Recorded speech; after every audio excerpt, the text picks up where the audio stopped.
Pakistani sharks نے بھارتی Wales کو مار بھگایا۔ بہادر افواج کے درمیان مربوط تعاون تاریخ کا سنہری باب ہے۔ بری فوج نے فتح میزائل اور دیگر ہتھیاروں سے دشمن کے ٹھکانے کو نشانہ بنایا۔ فضائیہ کے شاہینوں نے جدید ٹیکنالوجی سے دشمن کو سبق سکھایا۔ پاک بحریہ کی زبردست نگرانی سے دشمن کو بحری جارحیت کی ہمت نہ ہوئی۔ بھارتی ایئر کرافٹ کیریئر وکرانت آگے نہ بڑھ سکا۔ وزیر اعظم شہباز شریف کا کراچی میں نیوی کے افسران اور جوانوں سے خطاب۔ کہا دشمن بھی تسلیم کرتا ہے کہ پاک نیوی نے خطے میں طاقت کا توازن بدل دیا۔ وزیر اعظم نے آپریشن بنیان المرصوص میں بحریہ کے کردار کو سراہا۔ کہا دشمن نے دوبارہ جارحیت کی تو منہ توڑ جواب پائے گا۔ وطن عزیز کے ہر انچ کے تحفظ کے لیے پرعزم ہے۔ افواج پاکستان کی بہادری نے وطن عزیز کے وقار میں اضافہ کیا ہے۔ دفاعی محاذ کی طرح معاشی میدان میں بھی کامیابیوں کے جھنڈے گاڑے گئے۔ چین اور دوست ملکوں نے ہر مشکل گھڑی میں پاکستان کا مکمل ساتھ دیا ہے۔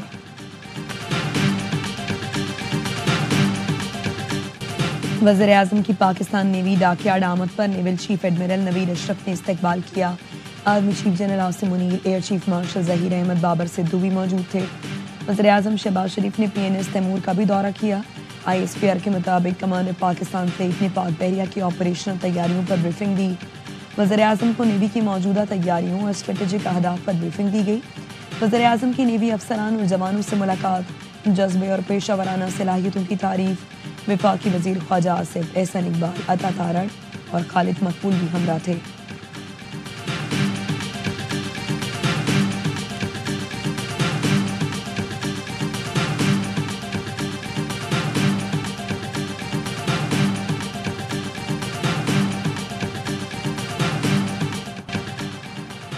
بھارت نے اب اکسایا تو رد عمل فوری اور بے رحمانہ ہوگا۔ بھارت اسرائیل ہے نہ ہم فلسطین۔ پاکستان بھارتی تسلط کے سامنے نہیں جھکے گا۔ DG ISPR کا دو ٹوک موقف۔ ترک میڈیا کو انٹرویو میں لیفٹیننٹ جنرل احمد شریف چودھری نے کہا، بھارت جتنی جلدی یہ بات سمجھ جائے علاقائی اور عالمی امن کے لیے اچھا ہوگا۔ دنیا جانتی ہے پاکستان نے بھارتی طیارے مار گرائے۔ بھارت دہشت گردی کی سرپرستی اور حوصلہ افزائی کر رہا ہے۔ جعفر ایکسپریس پر حملہ کرنے والی BLA نے کھلے عام بھارت سے مدد کی درخواست کی تھی۔ نئی دہلی میں کچھ رہنماؤں، سیاستدانوں اور ریٹائرڈ جرنیلوں نے BLA کی حمایت میں بیانات دیے۔ مقبوضہ کشمیر یا بھارت میں جو کچھ بھی ہو رہا ہے وہ بھارتی جبر کی وجہ سے اندرونی مسئلہ ہے۔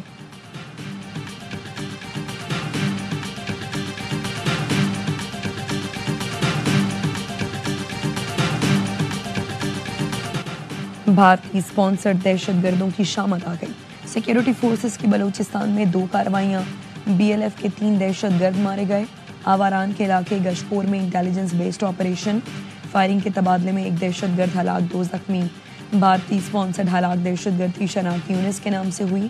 تربت میں سیکیورٹی فورسز سے جھڑپ میں 2 بھارتی اسپانسرڈ دہشت گرد صبر اللہ اور امجد ہلاک۔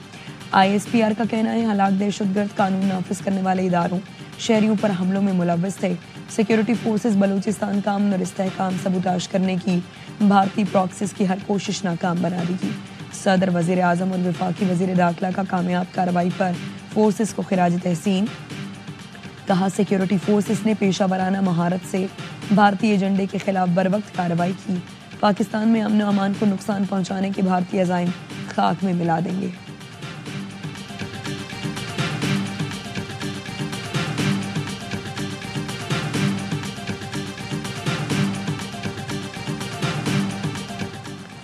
پاک فوج کے 2 جوان مادر وطن پر قربان۔ شمالی وزیرستان کی تحصیل میر علی میں آپریشن کے دوران فرحاد علی توری اور صابر آفریدی شہید ہو گئے۔ کارروائی میں 2 خارجی مارے گئے۔ لکی مروت میں 5 اور بنوں میں سیکیورٹی فورسز کی کارروائی میں 2 خارج ہلاک ہو گئے۔ بھارتی پراکسیز اور خارج کے خلاف جنگ جاری رہے گی، افواج پاکستان کا عزم۔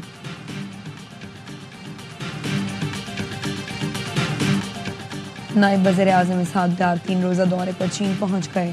چینی وزیر خارجہ سمیت اعلیٰ حکام سے ملاقاتیں ہوں گی۔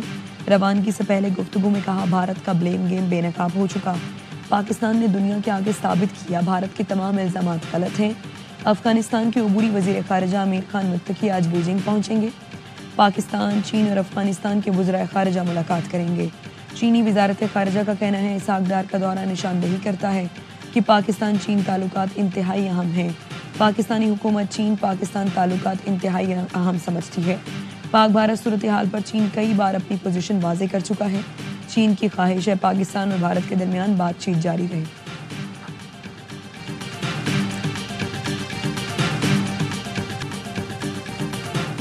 پاکستان کا پانی بند کرنے کی بھارتی دھمکی پر چین کا منہ توڑ جواب، چین نے محمد ڈیم پر کام تیز کر دیا۔ چین کے سرکاری نشریاتی ادارے کے مطابق چین نے پاکستان کا پانی بند کرنے کی بھارتی دھمکیوں پر پاکستان کے فلیگ شپ ڈیم پر کام تیز کر دیا ہے۔ ڈیم میں کنکریٹ کی بھرائی شروع کر دی ہے جو منصوبے کی تکمیل کے لیے اہم سنگ میل ہے۔ کے پی میں محمد ہائیڈرو پاور پروجیکٹ کو اگلے سال مکمل کرنا ہوگا۔ چیف مارشل ظہیر احمد بابر سدوکی اسکواڈرن لیڈر عثمان یوسف شہید کے گھر آمد، شہید کے اہل خانہ سے تعزیت، فاتح خانی کی۔ آئی ایس پی آر کے مطابق پاک فضائیہ کے سربراہ نے کہا، شہداء کی خدمات اور قربانیاں ہمیشہ قوم کی یادوں میں نقش رہیں گی۔ ایئر چیف کا سی ایم ایچ راولپنڈی کا بھی دورہ، پاک فوج کے اہلکاروں سمیت زخمی شہریوں سے ملاقات کی۔ کہا پاک فضائیہ ہر قیمت پر فضائی سرحدوں کا دفاع یقینی بنائے گی۔ فرض کی ادائیگی کے دوران اہلکاروں کی بہادری اور عزم قابل تعریف ہے۔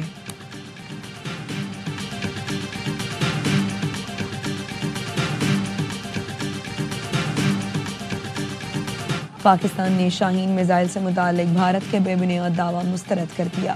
ترجمان دفتر خارجہ کہتے ہیں پاکستان نے صرف فتح میزائل، لانگ رینج ڈرونز اور آرٹلری استعمال کی۔ استعمال شدہ ہتھیاروں کی تفصیل آئی ایس پی آر کی پریس ریلیز میں موجود ہے۔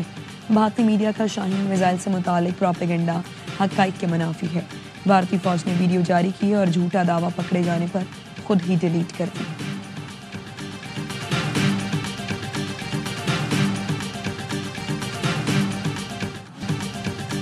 حکومتی کمیٹی میں اپوزیشن کا کوئی رکن شامل نہیں، شبلی فراز کا سینیٹ میں حکومت سے شکوہ، کہا اپوزیشن کو قومی مسئلے پر بالکل سائیڈ لائن کر دیا گیا۔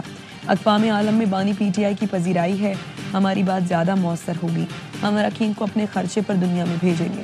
وزیر قانون اعظم نذیر تارڑ نے کہا اپوزیشن کو اختلاف رائے کا حق ہے، حکومتی کمیٹی یا وفود میں ہمیشہ حکومت کے اراکین ہی ہوتے ہیں۔ جنگ کی حالت میں اپوزیشن نے قومی یکجہتی کا مظاہرہ کیا۔ قائم مقام چیئرمین سینیٹ کی اپوزیشن لیڈر کی تجویز کو زیر غور لانے کی ہدایت، کہا اپوزیشن کے اراکین کو وقت میں شامل کرنے کے لیے بات چیت کی جائے۔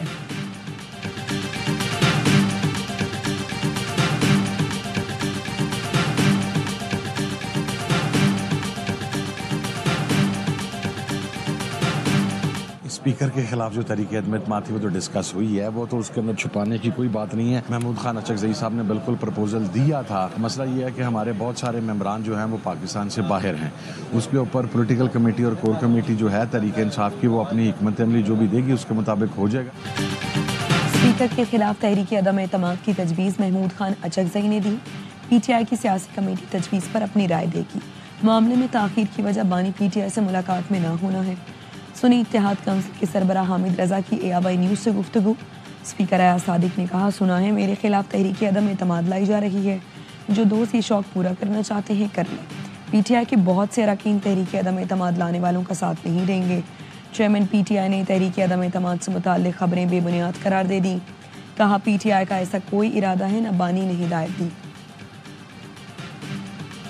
ایک تہذیب اور ثقافت کی جیت، قیمتی نوادرات کی فرانس سے پاکستان واپسی، فرانس میں اسمگل کی گئی بلوچستان کی نوادرات پاکستان پہنچا دی گئی۔